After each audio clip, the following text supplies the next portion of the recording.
এই সুন্দর ওয়েডিং চূড়া, কাবুল হ্যাঁ দুপাট্টা এবং এই off white colour Kanjeevaram sari সবকিছু কোত্থেকে নিয়েছি, কত দাম পড়েছে বলবো এই ভ্লগে। আই এম রিয়েলি সরি, অনেক আগে ভ্লগটা আপলোড করার কথা ছিল, but I am late, I know. But এই ভ্লগটা স্কিপ করা যাবে না, লাস্ট পর্যন্ত দেখতে হবে। মিমের আক্তের ডেট পড়েছে, এই খবর শোনার সাথে সাথেই এক্সাইটেড হয়ে আমি শাড়ি কিনতে চলে গিয়েছিলাম, কারণ আক্ত নিয়ে খুব একটা প্ল্যান ছিল না, ঘরোয়াভাবে হওয়ার কথা ছিল। কিন্তু আমার ফ্রেন্ডের আক্ত হবে অ্যান্ড আমি আমার ফ্রেন্ডকে নর্মালি কবুল বলতে দিব, এটা তো আসলে হতেই পারে না। So I went to Dhaka mart Uttara branch. আমার প্ল্যানই ছিল আমি অফ হোয়াইট আর সাদা কালারের কোনো কিছু একটা কিনবো ওয়েডিং এর জন্য। সো এই শাড়িটা আমি সিলেক্ট করেছি অ্যান্ড এইটার দাম পড়েছিল অলমোস্ট 4,000 টাকা। এরপরের দিন সকালেই চলে যাই মিমের হলুদ এবং বিয়ের জন্য আরো কিছু ইম্পর্টেন্ট শপিং করতে, কজ আমাদের হাতে একদমই সময় ছিল না, কারণ ওই দিন সন্ধ্যায় হলুদ ছিল। টানা 9 বছর ধরে চুটায় প্রেম করলেও বিয়ে করার জন্য ডিসিশনটা রাতারাতি নেওয়া হয়েছিল। এন্ড অফকোর্স সবার মতো লাস্ট মিনিট শপিং এর জন্য I choose New Market and Gausia. Easiest way, মেট্রোতে উঠে ঢাকা ইউনিভার্সিটি নেমে একটা রিক্সা নিয়ে ডিরেক্ট গাউসিয়া। আমার হাতে আগের টুকটাক শপিং ছিল, কজ এগুলো নিয়ে আমার মিমের বাসায় যেতে হতো। সো গাউসিয়াতে ঢুকেই আমি তোমাদের জন্য একটা ক্লিপ রেখেছি। এই গলিটা সবাই চিনো, এই গলিতে ঢুকলেই তোমরা হাতের ডানে বামে চুড়ির ওড়নার অনেক ভ্যারিয়েশনের দোকান পাবা। আমি জাস্ট ঢুকেই হাতের ডানে কয়েকটা দোকান পরে এই চূড়ার দোকানটা পাই। এখানে 2 হাতের চূড়াই একসাথে সেট করে সেল করে। সো আমি যে চূড়াটা নিয়েছি ওটা কিন্তু 2 হাতেই একসাথে আমি নিয়েছি, মানে 2 হাতের জন্যই নিয়েছি পুরো ফুল। মামা আমার কাছে 1400 টাকা চাওয়ার পরেও অনেক দামাদামি করে আমি 700 টাকায় এই চূড়াটা নিতে সক্ষম হয়েছে। তারপর বেশ কয়েকটা দোকান দেখার পরে কাবুল হ্যাঁ লেখা এই দুপাট্টাটা আমার পছন্দ হয়েছে। অন্যান্য সব দুপাট্টাগুলো same category, same colour and same old ফ্যাশনের ছিল। যেহেতু আমাদের কাছে অর্ডার করে বানানোর টাইম ছিল না, সো যেগুলো আছে ওগুলোর মধ্যেই বেটার কিছু একটা বেছে নিতে হতো। সো এই দুপাট্টাটা আমি বেছে নিয়েছিলাম, মানে এটার দাম পড়েছে 800 টাকা।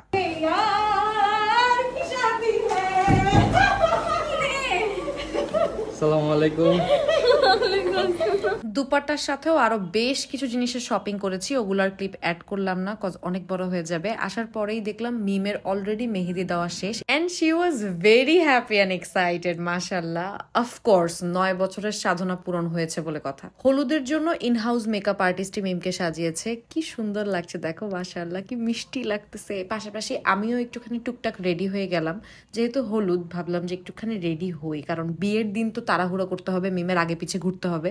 সো ওই দিন কোনো রকম কোনো রেডি হওয়া হই অত বেশি তামঝাম করতে পারবো না, সো যা করার হলুদেই করে নিছি। তো এই জন্য একসাথে দুই বান্ধবী রেডি টেডি হয়ে কয়েকটা স্ন্যাপ নিচ্ছিলাম, ঢং করতেছিলাম ভাইয়া আসার আগ পর্যন্ত, যতটুকু আর কি মিমের সাথে এনজয় করা যায়, কারণ একটু পরে তো এসে কবজা করে নিবে, তারপরে পর দিন তো নিয়েই চলে যাবে। But here comes with the reality check, when you are a bridesmaid, তোমার এই ড্রিম থেকে বেরোইতে হবে যে তুমি তোমার বান্ধবী অথবা বোনের বিয়ে এনজয় করতে পারবা। কারণ ইয়েস, তোমার 24/7 তোমার বান্ধবী বা বোনের আগে পিছে ঘোরা লাগবে, ওকে পারফেক্ট লাগানোর জন্য তোমার কামলা দিতে হবে। অ্যান্ড ট্রাস্ট মি, দ্যাট কামলা সামথিং রিয়েলি ওয়ার্থ, যে তোমার ফ্রেন্ড অথবা তোমার বোনকে দেখতে ওয়ার্ল্ডের প্রিটিয়েস্ট ব্রাইড লাগবে। এমন ঘরোয়া প্রোগ্রাম হলে ব্রাইডসমেটের ডিফারেন্ট টাইপস অফ রোল থাকে, অ্যান্ড আমি জাস্ট এই ক্লিপটা নেওয়ার কিছুক্ষণ আগেই ফটোগ্রাফারের রোলটা পালন করে তারপরে ফাইনালি মিমের সাথে বসে একটা সুন্দর ক্লিপ নেওয়ার সৌভাগ্য হয়েছে।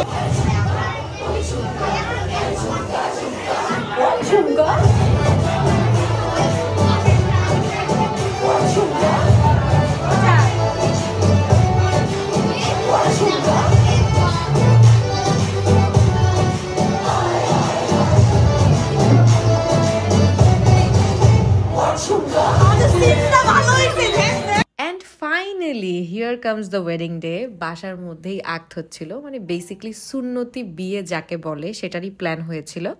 সো ওইটারই প্রিপারেশন আমরা নিচ্ছিলাম। বাসার মধ্যে মিম রেডি হয়ে বসে থাকবে, মসজিদে ভাইয়া যাবে, একদম সলিড সুন্নতি বিয়ে। অ্যান্ড অ্যাজ আই সে যে রেডি হওয়ার টাইম পাবো না, তো এই জন্য আমি ভাবলাম যে মিমের কাছে যাওয়ার আগেই আমি একটু টাইম নিয়ে নিজে রেডি হয়ে নেই। মিমের চূড়াগুলো পরে বসেছিলাম, চূড়াগুলো আমারই এত বেশি ভালো লাগতেছিল। অ্যান্ড মিম যে বিয়ের পরে কন্টিনিউয়াসলি চূড়াটা পরছে আমার এত ভালো লাগছে, মানে একটা নতুন ব্রাইড ব্রাইড ফিল।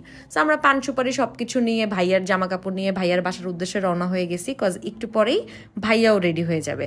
তো মিমকেও এদিক থেকে রেডি করা শুরু করে দিয়েছিলাম আমরা। ভাইয়ার বাসা থেকে ডিরেক্ট দৌড়ায় দৌড়ায় এসে তারপরে হচ্ছে মিমকে বেসিক রেডি টেডি করালাম। এইটা হচ্ছে জাস্ট একটুখানি ক্লিপ নিচ্ছিলাম মেমোরিজের জন্য। তার কিছুক্ষণ পরেই আমি যে হোয়াইট কালার শাড়িটা এনেছিলাম সেইটা পরে মিম নিজে থেকেই রেডি হয়ে গিয়েছিল। অ্যান্ড বেসিকলি আমরাই সাজেস্ট করেছিলাম যে কোনো রকম কোনো হেভি মেকআপ বা আর্টিস্ট দিয়ে মেকআপ করা লাগবে না, অ্যাজ আমরা একদম সুন্দর সুদিং একটা লুক চাচ্ছিলাম। সো একদম নো মেকআপ লুক যেরকম আমরা বাসায় করি তেমনই চাচ্ছিলাম। অ্যান্ড মিম নিজে থেকেই রেডি হয়েছে, জাস্ট চুলটা আমি করে দিয়েছিলাম। অ্যান্ড বাদ বাকি সবকিছু শাড়ি টাড়ি পরা থেকে শুরু করে সবকিছু করে দিয়েছিলাম। অ্যান্ড তোমরা লাস্ট ক্লিপের মধ্যে দেখতে পারবা। অ্যান্ড মিমের পিকচারগুলো যদি তোমরা দেখে থাকো তাহলে তোমরা অলরেডি জানো যে কত প্রিটি লাগতেছিল ওকে, মাশাআল্লাহ কত সুন্দর লাগতেছিল, মানে একটা সুদিং লুক। অ্যান্ড ভাইয়া লোক লজ্জায় জাস্ট কিছু বলতে পারতেছিল না, কিন্তু এমনি সারাদিন পটর পটর করে। বাট একটা কথা I have to say, Akhil ভাইয়ের দুনিয়াদারি একদিকে, মিমের প্রতি তার ভালোবাসা আরেকদিকে, কিন্তু তবুও জিতছে আখিল ভাই।